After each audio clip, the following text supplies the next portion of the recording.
नमस्कार। इस विशेष समाचार बुलेटिन में आप सभी दर्शकों का बहुत बहुत स्वागत है। मैं हूं असीम मिश्रा और मेरे साथ हैं मेरी सहयोगी बीना सिंह। शुरुआत हेडलाइंस के साथ।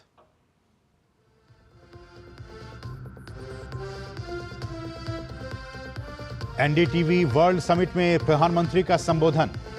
कहा, युद्धों से चिंतित दुनिया में भारत है उम्मीद की किरण।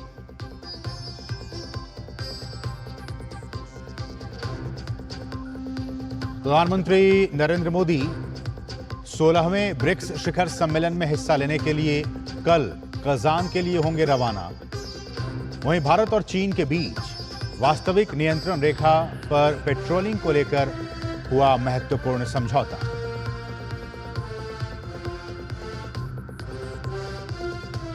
यूपी उपचुनाव में 2 सीटें मिलने से कांग्रेस में नाराजगी। कांग्रेस चुनाव समिति में महाराष्ट्र, झारखंड के उम्मीदवारों पर भी आज मंथन।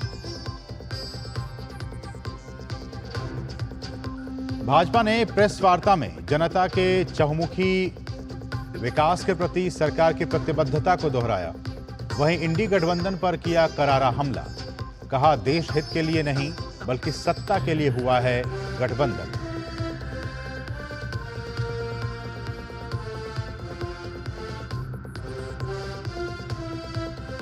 पुलिस स्मृति दिवस पर गृह मंत्री अमित शाह ने शहीद जवानों को दी श्रद्धांजलि। साइबर क्राइम और आतंकवाद जैसी चुनौतियों से निपटने पर दिया जोर।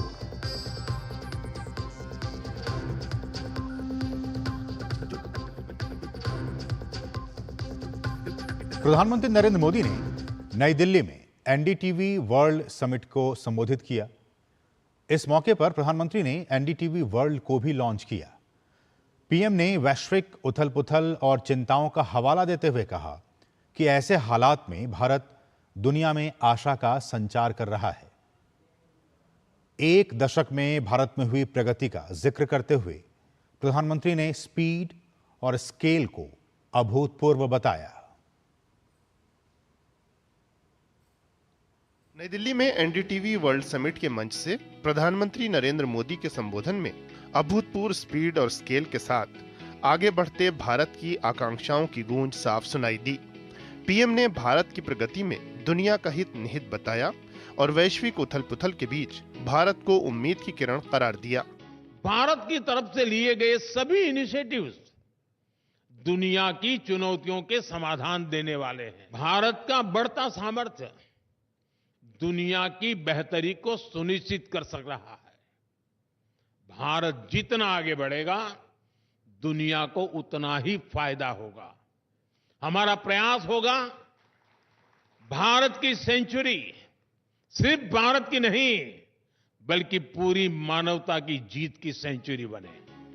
केंद्र और हरियाणा में लगातार तीसरी बार मिले जनादेश को पीएम ने स्थिरता पर जनता की मोहर बताया। पीएम ने तीसरे कार्यकाल के पहले 125 दिन में अपनी सरकार के काम गिनाए। प्रौद्योगिकी को नियंत्रण और विभाजन के बजाय समावेशन, पारदर्शिता और सशक्तिकरण का उपकरण बताते हुए पीएम ने भारत के डबल एआई यानी आर्टिफिशियल इंटेलिजेंस और एस्पिरेशनल इंडिया का जिक्र किया। पीएम ने कहा कि इससे युवाओं के लिए अवसरों के नए द्वार खुल रहे हैं। हेल्थ केयर हो, एजुकेशन हो, स्टार्टअप्स हो, भारत हर सेक्टर में एआई का उपयोग बढ़ा रहा है। हम दुनिया को भी बेहतर एआई सॉल्यूशंस देने में जुटे हैं। क्वाड के स्तर पर भी भारत ने कई सारे इनिशिएटिव लिए हैं। भारत दूसरे एआई यानी एस्पिरेशनल इंडिया को लेकर भी उतना ही गंभीर है। पीएम ने ग्लोबल एजेंसियों द्वारा भारत की रेटिंग बढ़ाने की भी चर्चा की। पीएम ने उड़ान जैसी योजनाओं से आए बदलाव की चर्चा की। उड़ान योजना के तहत करीब 3 लाख फ्लाइट्स उड़ान भर चुकी हैं। इनमें 1.5 करोड़ आम नागरिक सफर कर चुके हैं। आज 600 से अधिक रूट्स उड़ान के तहत और इनमें से ज्यादातर छोटे शहरों को कनेक्ट करते हैं। 2014 में देश में 70 के आसपास एयरपोर्ट थे। आज देश में एयरपोर्ट की संख्या 150 को पार कर गई है। पीएम ने कहा कि आज देश के लिए प्रदर्शन का पैमाना पिछली सरकारों का कामकाज नहीं बल्कि भविष्य के बड़े लक्ष्य हैं। पीएम ने कहा कि विकसित भारत के इस लक्ष्य की तरफ हमें बढ़ते जाना है। Bureau report, DD news. बात ब्रिक्स की। इस साल दूसरी बार प्रधानमंत्री नरेंद्र मोदी रूस जा रहे हैं। 16वें ब्रिक्स शिखर सम्मेलन में हिस्सा लेने के लिए प्रधानमंत्री मंगलवार को रवाना होंगे। 22 और 23 अक्टूबर को होने वाले सम्मेलन की अध्यक्षता इस बार रूस कर रहा है। यह सम्मेलन वोल्गा नदी के किनारे तातारस्तान की राजधानी कजान में आयोजित किया जा रहा है। विदेश सचिव विक्रम मिस्त्री ने बताया कि ब्रिक्स शिखर सम्मेलन में संस्थापक सदस्यों के साथ साथ नए सदस्य भी हिस्सा लेंगे। साथ ही उन्होंने कहा कि शिखर सम्मेलन के दौरान प्रधानमंत्री द्वारा कुछ द्विपक्षीय बैठकें करने की भी उम्मीद है। This year's summit, the 16th edition in Kazan, has as its focus the integration of new BRICS members into BRICS cooperation mechanisms, also strengthening economic cooperation, promoting cooperation for energy and food security, promoting cooperation in a host of areas related to science, healthcare, environmental protection, culture, sports, youth exchanges, and civil society. The BRICS summit ends on the 24th of October. However, the Prime Minister, on account of pressing commitments back home, will return to New Delhi on the 23rd of October itself. The Indian delegation for the outreach summit will be led by Dr. S. Jaishankar. और भारत और चीन के बीच वास्तविक नियंत्रण रेखा यानी LAC पर patrolling को लेकर समझौता हो गया है। विदेश सचिव ने इस बात की जानकारी देते हुए बताया कि पिछले कई हफ्तों में हुई चर्चाओं के बाद भारत और चीन के बीच LAC पर पेट्रोलिंग को लेकर सहमति बन गई है। Events that took place in 2020 in several areas along the line of actual control. We've been in discussions with Chinese interlocutors, both at a diplomatic level, through the WMCC, as was mentioned earlier as well, and through the at the military level as well, through meetings of the military commanders at various levels. These discussions had in the past resulted in the resolution of standoffs at various locations. You're also aware that there were a few areas and few locations where the standoff had not been resolved. Now, as a result of the discussions that have taken place over the last several weeks, an agreement has been arrived at on patrolling arrangements along the line of actual control in the India-China border areas, and this is leading to disengagement and eventually a resolution of the issues that had arisen in these areas in 2020. उड़ान योजना के 8 साल पूरे होने पर प्रधानमंत्री नरेंद्र मोदी ने social media X पर लिखा कि आज हम उड़ान योजना के 8 वर्ष पूरे होने का जश्न मना रहे हैं। ये एक ऐसी पहल है जिसने भारत के विमानन क्षेत्र को बदल दिया है। इस योजना ने हवाई अड्डों की संख्या में वृद्धि से लेकर अधिक हवाई मार्गों तक और करोड़ों लोगों के लिए हवाई यात्रा की सुविधा सुनिश्चित की है। साथ ही इसका व्यापार और वाणिज्य को बढ़ावा देने और क्षेत्रीय विकास को आगे बढ़ाने पर भी बड़ा प्रभाव पड़ा है। आने वाले समय में हम विमानन क्षेत्र को मजबूत करते रहेंगे और लोगों के लिए बेहतर कनेक्टिविटी और सुविधा पर ध्यान केंद्रित करते रहेंगे।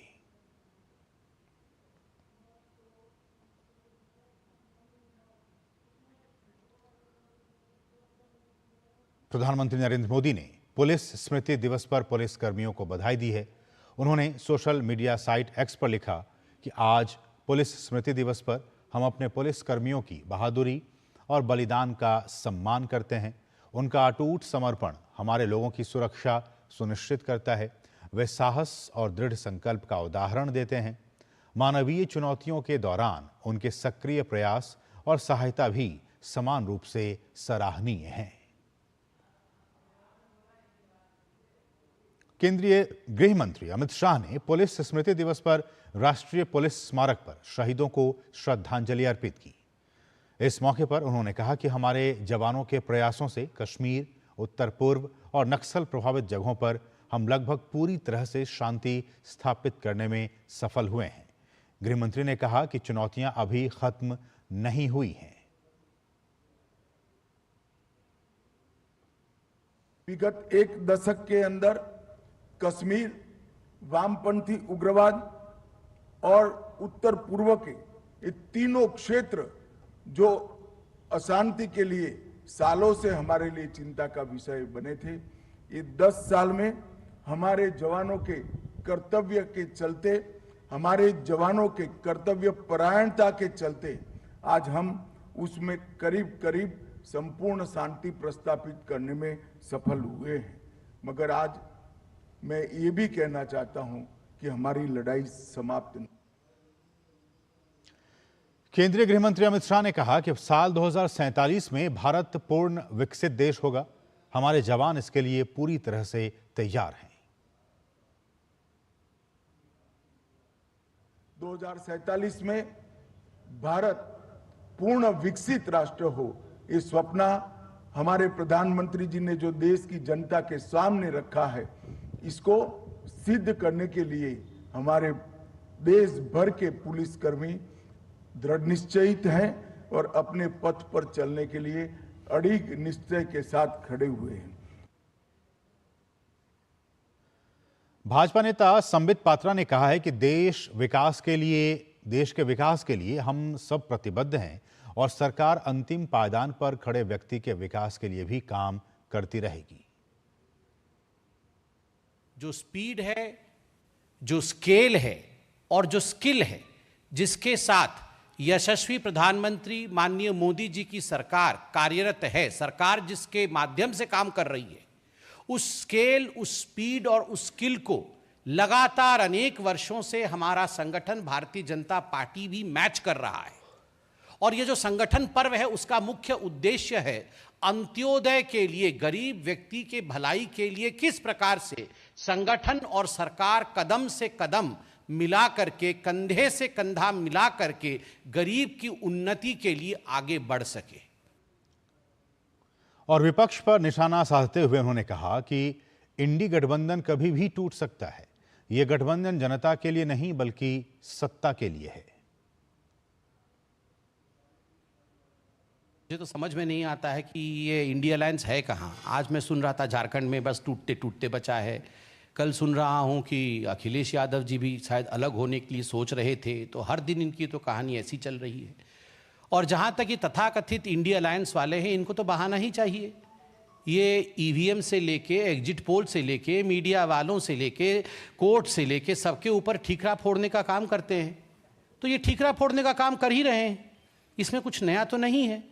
और ये दंगे करवाना, दंगे करवा के इलेक्शन जीतना, कैसे भी हम इलेक्शन जीत जा रहे हैं, ईवीएम मशीन के माध्यम से हम इलेक्शन जीत जा रहे हैं, ये तो आज नहीं बता रहे हैं। ये तो दशकों से ऑपोजिशन जो है इसी प्रकार से भारतीय जनता पार्टी पर आक्षेप करती आ रही है। मगर अंततोगत्वा जनता जनार्दन होती है और उन्होंने सच्चाई दिखा दिया है। और वहीं इंडी गठबंधन में सब कुछ ठीक नहीं है। महाराष्ट्र, झारखंड में विधानसभा चुनाव और बाकी अन्य राज्यों में उपचुनाव को लेकर बात कुछ बन नहीं पा रही है। कांग्रेस सूत्रों से बड़ी खबर यह आ रही है कि यूपी कांग्रेस में 2 सीटें मिलने से नाराजगी है और ये मसला अब हाईकमान तक पहुंच गया है। यूपी कांग्रेस ने आलाकमान से कह दिया है कि वो 2 सीट पर चुनाव नहीं लड़ेगी। लिहाजा समाजवादी पार्टी से ज्यादा सीट लेने के लिए दबाव की रणनीति अपनाई जा रही है। दरअसल समाजवादी पार्टी 10 में से 7 सीटों पर प्रत्याशी उतार चुकी है। गाजियाबाद, खैर, कुंदर की सीटें ही बची हैं, जबकि मिल्कीपुर में अभी चुनाव नहीं हो रहे हैं। आपको बता दें कि 25 अक्टूबर को नामांकन की आखिरी तारीख है।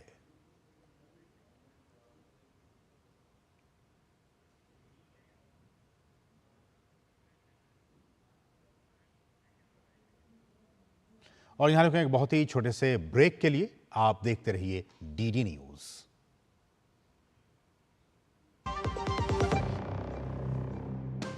उड़ान, प्रधानमंत्री नरेंद्र मोदी जी के विजन से बनी योजना, जिससे हवाई चप्पल पहनने वालों का भी हवाई जहाज का सपना हुआ पूरा।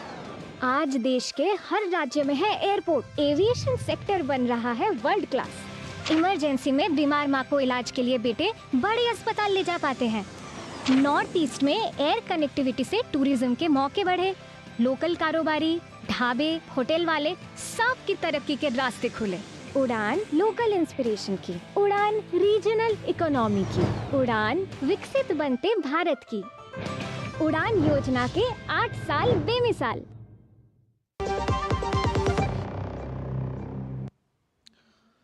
और ब्रेक के बाद आपका फिर से स्वागत है। बढ़ेंगे खबरों में आगे। विदेश मंत्री डॉक्टर एस जयशंकर ने ऑस्ट्रेलिया और जर्मनी के सांसदों से सोमवार को नई दिल्ली में मुलाकात की।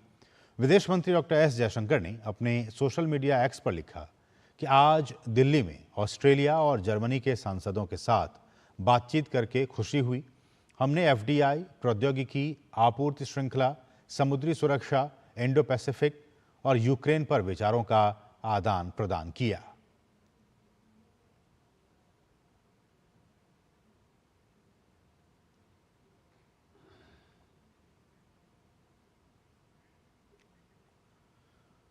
देश की पहली रैपिड रेल के संचालन को 1 साल पूरे हो गए हैं। 1 साल पहले प्रधानमंत्री नरेंद्र मोदी ने साहिबाबाद स्टेशन पर नमो भारत ट्रेन को हरी झंडी दिखाकर रवाना किया था। अब ये ट्रेन साहिबाबाद से लेकर मेरठ दक्षिण के बीच दौड़ रही है। आज केंद्रीय आवासन और शहरी कार्य मंत्री मनोहर लाल ने इस नमो भारत ट्रेन का दौरा किया। कैसा रहा उनका दौरा और क्या कहना है यात्रियों का, इसका जायजा लिया हमारे सहयोगी गिरीश निशाना ने। केंद्रीय मंत्री मनोहर लाल ने सोमवार को नमो भारत ट्रेन का दौरा किया। नमो भारत ट्रेन के 1 साल पूरे होने पर वे साहिबाबाद पहुंचे और यहां से उन्होंने गुलधर तक का यात्रा इस ट्रेन के अंदर की और जाना कि किस तरह से इस ट्रेन का संचालन किया जाता है। साथ ही उन्होंने यात्रियों के साथ भी खास बातचीत की। प्रधानमंत्री नरेंद्र मोदी ने देश की पहली आरआरटीएस ट्रेन को 20 अक्टूबर 2023 यानी कि पिछले साल इसके पहले सेक्शन साहिबाबाद से लेकर दुहाई के बीच को हरी झंडी दिखाकर रवाना किया था। बाद में इसमें 6 मार्च 2024 को 17 किलोमीटर को और जोड़ दिया गया, जिसमें दुहाई से मोदी नगर तक का सफ़र आसान हुआ और बाद में इसे दक्षिण मेरठ तक जोड़ दिया गया, यानी कि इस समय 42 किलोमीटर का पूरा ये सेक्शन खुला हुआ है। आरआरटीएस का प्रोजेक्ट है, इसमें पैसेंजर्स को बहुत बड़ी सुविधा, उनका टाइम बचता है, लंबी दूरी को भी बहुत कम समय में प्रयोग कर सकते हैं और हैसल फ्री जिस प्रकार की इसकी जर्नी है, not less than aeroplane journey, तो उस प्रकार से मैंने स्वयं जर्नी की है। और इस अवसर पर मैं आरआरटीएस के पूरे विभाग को, पूरे सिस्टम को बहुत बहुत बधाई देता हूँ कि 1 साल की यात्रा इनकी पूरी हुई है और अगले सालों में जो भी काम है इनकी तेज़ी से आगे बढ़ें, क्योंकि ये एक रूट है सराय काले खां से मेरठ तक, दूसरा रूट जो है सराय काले खां से Panipat and to be extended to Karnal, और एक तीसरा रूट है सराय काले खां से Dharuhera to be extended to Bawal. तो ये सारे भी पाइपलाइन में बहुत जल्दी सब शुरू हो जाएंगे। हमारे साथ कुछ यात्री हैं, बात करते हैं। बहुत ही बचत वाली और बहुत ही तेज़ चलने वाली ट्रेन है, जिससे लोगों का समय और पैसा दोनों की बचत होती है। पहले बहुत ज़्यादा हमें लेट हो जाता था जाने में, जहाँ 1-2 घंटे लगते थे, अब वहाँ हम 10-20 मिनट में ऐसे पहुँच जाते हैं। सर मोदी जी का आभार, बहुत बड़ा आभार व्यक्त अपने दिल की गहराइयों से करता हूँ कि ये सुविधाजनक ट्रेन चला के आम जनता के लिए जो सुविधा उपलब्ध कराई है बहुत अच्छी है। टाइम बहुत कम लेती है और मैं बस से पहले जाती थी तो मुझे डेढ़ घंटा ऑलमोस्ट लगता था मोहन नगर तक जाने में ही। ये बहुत अच्छा किया मोदी जी ने, ये बहुत अच्छा हमारे को एक सुविधा प्रोवाइड करी है। डायरेक्ट मेरठ से जोड़ दिया है। दिल्ली से आने में पहले 2-2 घंटा लगता था दिल्ली से और मेरठ आने में, और अभी हमें सिर्फ 45 मिनट्स में दिल्ली से मेरठ पहुंच जाते हैं। नमो भारत ट्रेन के चालू होने के साथ ही अब लोगों का समय और कहीं ना कहीं पैसे की बचत होने लगी है। उसकी वजह यह है कि अब उन लोगों को साहिबाबाद से मेरठ पहुंचने में ज़्यादा समय नहीं लगता। महज चंद मिनटों के अंदर ही लोग अब साहिबाबाद से मेरठ तक पहुंच जाते हैं और इसकी वजह है ये नमो भारत ट्रेन। कैमरामैन आनंद कश्यप और मेरे सहयोगी अभिषेक कुमार सिंह के साथ गिरीश निशाना, डीडी न्यूज़, गाजियाबाद। और यहां रुकेंगे एक और बहुत ही छोटे से ब्रेक के लिए। आप देखते रहिए डीडी न्यूज। 8 साल पहले भारत ने भरी एक ऊंची उड़ान, तब से एयरपोर्ट्स की संख्या 2 गुनी हो गई है। दरभंगा, हुबली, बेलगावी, किशनगढ़ जैसे टियर 2, टियर 3 शहरों में तरक्की के द्वार खुले हैं। कैब, होटल, ढाबे वालों से लेकर लोकल प्रोडक्ट्स को देश भर से नए कस्टमर्स मिल रहे हैं। आज हिमालय के पहाड़ों से लेकर लक्षद्वीप तक को नई एयर कनेक्टिविटी मिली है। खजुराहो, देवघर, अमृतसर, अयोध्या, अजमेर, तेजू तक श्रद्धालु प्लेन से जाने लगे हैं। उड़ान के बेमिसाल 8 साल। और ब्रेक के बाद आपका फिर से स्वागत है। आखिरकार एक लंबे समय के बाद 21 फरवरी 2023 को केंद्र सरकार की क्षेत्रीय कनेक्टिविटी योजना के तहत कूच बिहार हवाई अड्डे पर 9 सीटों वाली उड़ान सेवा की शुरुआत की गई। पिछले कुछ वर्षों में कूच बिहार हवाई अड्डे पर बुनियादी ढांचे का विकास संभव हो पाया है। वर्तमान में उड़ान दिन में एक बार ही कोलकाता और कूच बिहार के बीच होती है। एयरपोर्ट सूत्रों के मुताबिक कूच बिहार से गुवाहाटी के लिए भी जल्द ही उड़ान सेवा शुरू की जाएगी, जिससे स्थानीय लोगों को और भी सुविधाएं मिलेंगी। कूच बिहार व्यापार और पर्यटन की दृष्टि से पहले से ही काफ़ी महत्वपूर्ण है और उड़ान सेवा चालू होने से ये महत्व और भी बढ़ गया है। आम जनता फ्लाइट्स में बैठने की क्षमता बढ़ाने की मांग कर रही है। सरकार पहले से ही इस मामले पर गंभीरता से विचार कर रही है।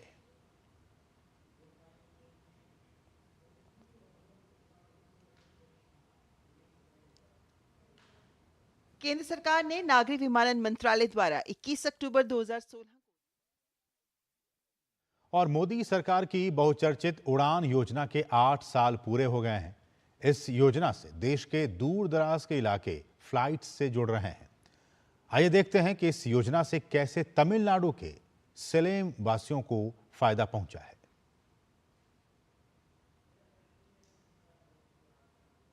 केंद्र सरकार ने नागरिक विमानन मंत्रालय द्वारा 21 अक्टूबर 2016 को 10 साल के दृष्टिकोण के साथ उड़ान योजना की शुरुआत की थी, जिसका मकसद था कि गरीब और जरूरतमंद लोग भी आसमान में उड़ान भर सके।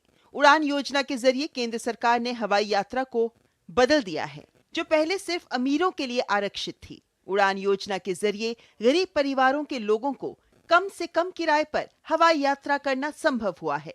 इस योजना से आम लोगों को हवाई यात्रा करने का मौका मिलता है, साथ ही उद्योग को भी बढ़ावा मिलता है। योजना के 8 वर्ष पूरे होने पर केंद्रीय नागरिक उड्डयन मंत्री राम मोहन नायडू ने खुशी व्यक्त की। Narendra Modi ji launched this initiative. It was with the belief that aviation can no longer be for the elite or exclusive. He wanted it to be inclusive. He wanted the whole country, each and every citizen of this India, to aspire for air travel. He no longer wanted the हवाई चप्पल वाला to be traveling on the road. He thought हवाई चप्पल से हवाई जहाज तक सफर जो है ये इस देश में वो सपने को सच सा करने का काम इस सरकार को करना चाहिए और वो करके हमने आज दिखाया है।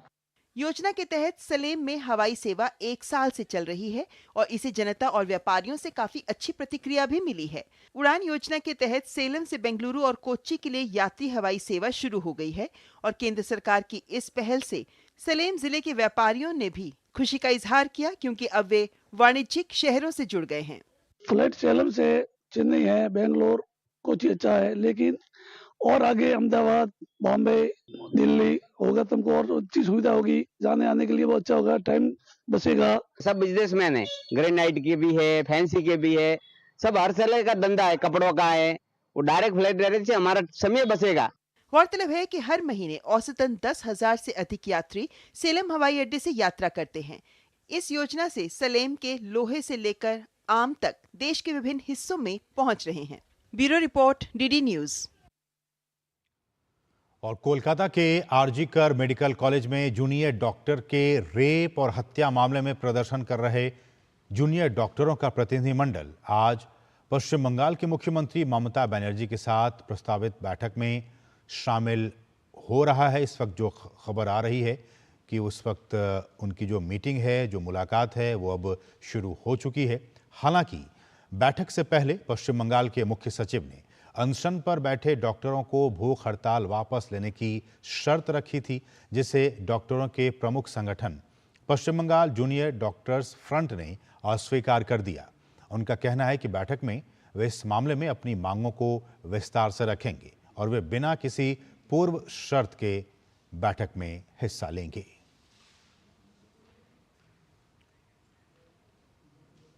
तो इसके साथ ही इस विशेष समाचार बुलेटिन में बस इतना ही। मुझे और हमारी पूरी टीम को दीजिए अनुमति। नमस्कार।